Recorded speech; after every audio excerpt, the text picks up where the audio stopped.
Welcome to a demo of Lyft Studio in 3 minutes.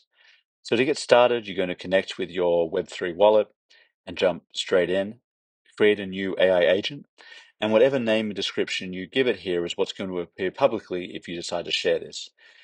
You're going to upload 2 target frames that have the data you want to capture and a false frame to help with testing. And make sure the resolution is at 1920 by 1080. And then you start to drag and drop labels onto the canvas, selecting the areas that you want to capture.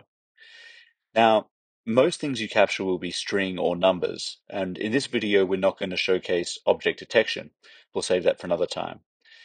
Give your data labels names that will make sense when you get your JSON feed via the API.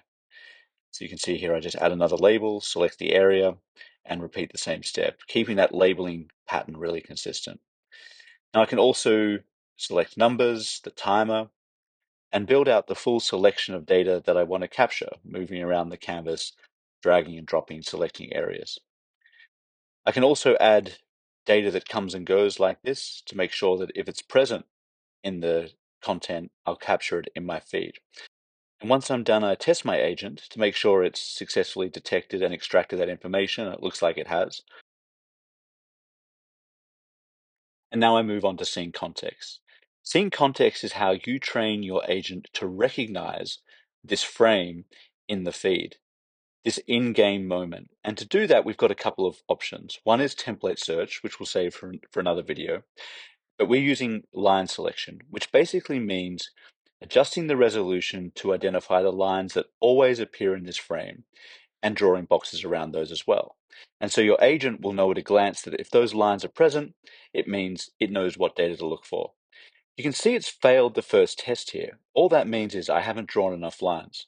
And so I'm going to go back and add a few more, again, moving around the canvas, finding those areas that will consistently appear on this frame.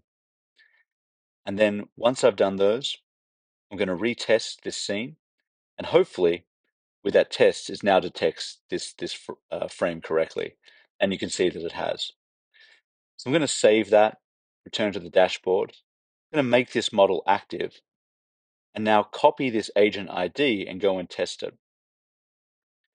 And you can see I'll send this data off to the API. It starts to watch the video, and within a few seconds I start to see data coming through. And you can see it's doing a really good job of capturing the data out of the sample content that we've uploaded.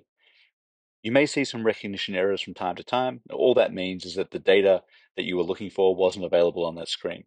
You can tweak your model or just leave it. And that, folks, is how you use Lyft Studio. Can't wait to see what you build.